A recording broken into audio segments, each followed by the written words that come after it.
আশা করছি ফেসবুকের সমস্ত ইউজার ভালো আছেন। আজকে আমি আপনাদের সম্মুখে সংক্ষেপে গুণ করার কৌশলটি নিয়ে আলোচনা করব। এ ধরনের অঙ্ক দেখে শিশুরা চিন্তায় পড়ে যায়, কিন্তু এই ধরনের অঙ্ককে খুব সহজেই করা যায়। আমি এই বিষয়গুলো যেভাবে শিশুদের স্কুলে করিয়ে থাকি, যেমন প্রথমে ক নম্বরে রয়েছে যে 200 গুণ 40 সমান কত হবে।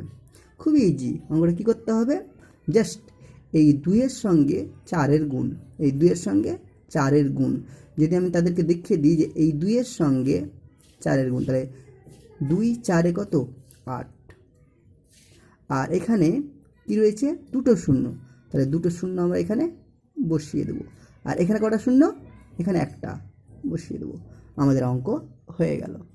পরের অঙ্কটাও একই নিয়মে, এখানে যেমন রয়েছে আমাদের 120 গুণিত 200 গুণিত 200, 120কে 200 দিয়ে গুণ করতে হবে।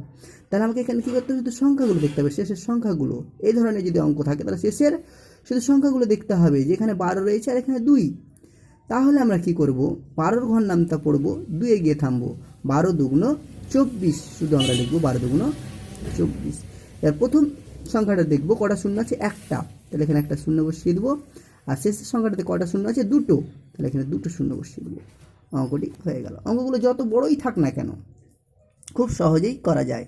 যেমন এখানে দেখেন, এখানে রয়েছে 12,000 গুণিত 400, মানে 12,000কে 400 দিয়ে গুণ করতে হবে। তাহলে এখানে কি করতে হবে, এই 12-র সঙ্গে 4-এর গুণ করতে হবে জাস্ট, তাহলে হয়ে যাবে।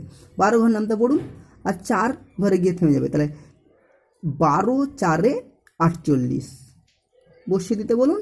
আর পরে কটা শূন্য আছে, 1 2 3, তাহলে 3টা শূন্য বসিয়ে দিবে। এই ঘরে কটা শূন্য আছে, 1 2, তাহলে দুটো বসিয়ে দিবে। তাহলে অঙ্কটা খুব সহজেই হয়ে যাচ্ছে, কোনো এখানে কষ্টের ব্যাপার নেই, বা বোঝানোটাও খুব সহজেই হয়ে যাচ্ছে। এইভাবে যদি অঙ্কগুলো আমরা বুঝে থাকি, খুব সহজেই তারা বুঝবে।